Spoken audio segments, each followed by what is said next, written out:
Welcome back to another 90 Day Fiancé recap. It is I, your Princess Potato Angel Poe.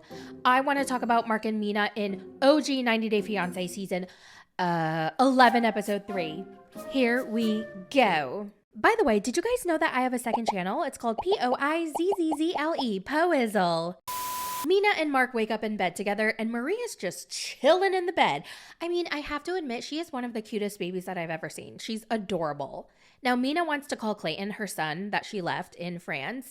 And so Mark gets her an iPad and then she FaceTimes him from her bed in her lace bra, which I found a little bit weird, but I guess some people just aren't weird about that and it's just me. She's like, oh, Clayton, bonjour, ça va bien, et tout, oui. And he's like, oh, Maza, how was your flight to America yesterday? And she goes, oh, oui, it was wonderful. Your stepfathers flew me and Maria on first class. And he's like, oh, wow, Maza, you're so lucky, you and Maria. That sounds like a dream to me. Is Maria your sister? Clayton, he's a Clayton. And it's definitely kind of awkward because it's mom, stepdad, baby sister. They're all happy together in the bed.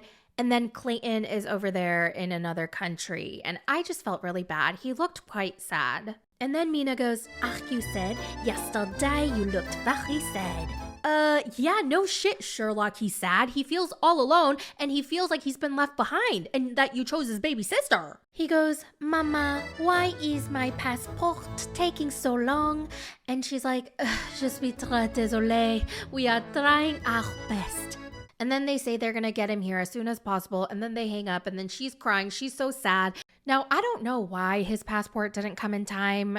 I don't know why he didn't have a passport to begin with, because if she knew that she was going to America, eventually, wouldn't she have gotten that handled?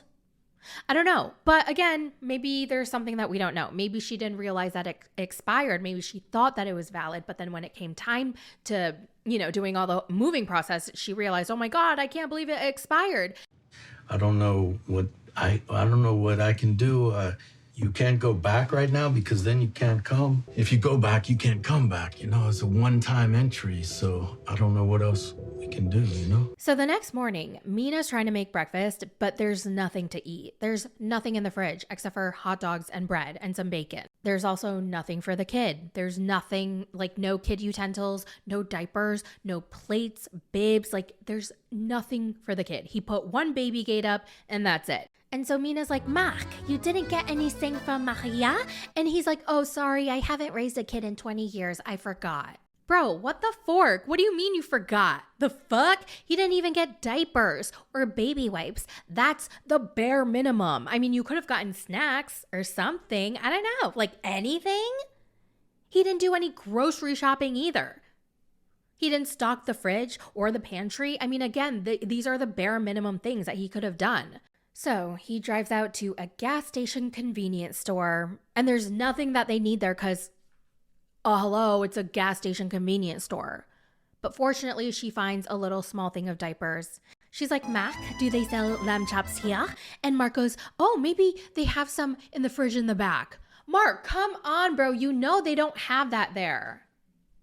And she's like, what about mushroom? Do they have any fresh produce? And Mark goes, let me ask the lady, the gas station lady. Ma'am, do you have any fresh mushrooms and cilantro?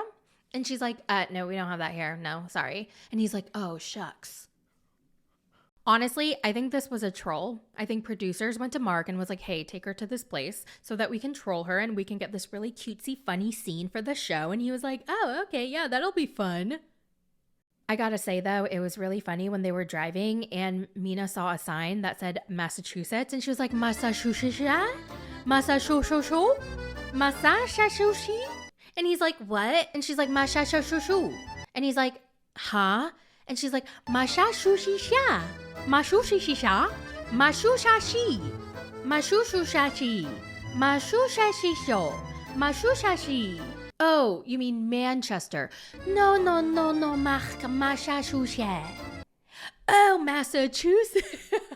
That was funny. Masha shit. Where you see my shit? Masha shit. Masha shit. Okay, so now they need to go find a high chair for the baby so that she can sit and eat. And Mark takes her to this bear wilderness store. Okay, it literally had these ugly plaid prints everywhere, bear heads, bear prints. It looked like somewhere Little Red Riding Hood would go. Yeah. It's cool. Can I help you find anything? Everything is real ugly, for lack of a better word. Mon Dieu, bear everywhere.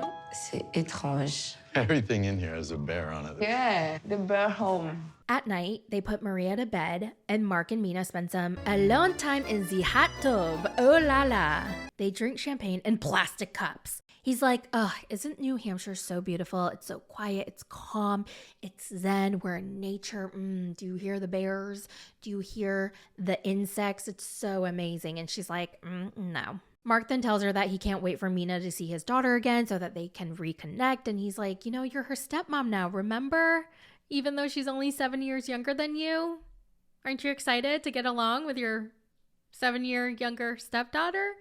And then Mina tells Mark that she's worried that there's a little bit of competition between her and Jordan for Mark's attention. And he's like, no, I need you guys to get along, okay? This is ridiculous. She's just worried about me because we have a very large age gap, and she's weary about me having any more kids since I'm 60 and blah, blah, blah. And then Mina starts crying. She doesn't understand why Jordan is being such a bitch. She's like, oh my God, when we saw each other in Paris, we had an amazing time together.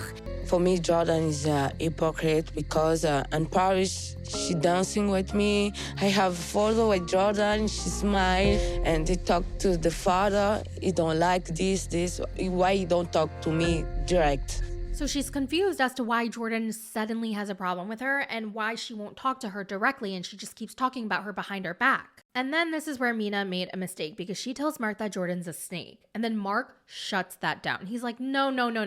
Do not call my daughter a snake. And then she's like, well, it's sneaky that she keeps talking shit about me behind my back. She can come to my face and tell me. And he's like, she just wants the best for me. Now I say I'm a snake, you know? No. Don't compare I don't go. My daughter is not a snake. I know you listen to Jordan. Of course I do. She's my daughter. She don't have the authorization to coming in your life and your relationship with me. She only wants to be sure I'm not making a mistake. And so now Mina's upset and she leaves the hot tub. Go to the bed, okay? Serious? Yeah. Come on, dude. Please, you don't come in the bed, okay? You call Jordan.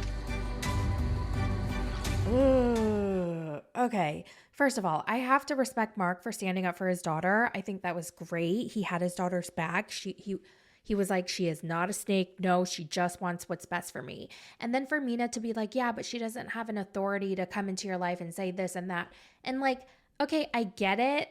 I get what she's trying to say, but that's his daughter. Of course she has a say. Of course she has, well, maybe authority is not the right word, but she's his daughter. So of course he's going to care what she thinks and how she feels about his new girlfriend or fiance, and vice versa. He's her dad. They're very close. They have a wonderful relationship. So of course she's going to make sure that her dad is marrying a good person with good intentions. By the way, I'm not saying that Mina is marrying him for any wrong intentions or anything like that, but I'm just saying, like, from Mark and Jordan's point of view, like, of course they're going to be involved in each other's lives. You know what I mean? So yeah, I don't know. I just, that was kind of not a good look on Mina. She kind of sounded like the jealous fiance who's trying to break apart a father and daughter relationship. And hopefully that's not the case. Hopefully that was just her heightened emotion speaking, but we're going to have to see what happens next. By the way, how did you guys like the format of this recap? I wanted to focus on one couple and I made it kind of short and sweet. So let me know your thoughts. The next video is going to be on, oh God, I can't remember his name. Greg and Joan and his mother, Lucille. So stay tuned for that. Let me know all your thoughts in the comments and I will talk to you guys in the next one. Bye.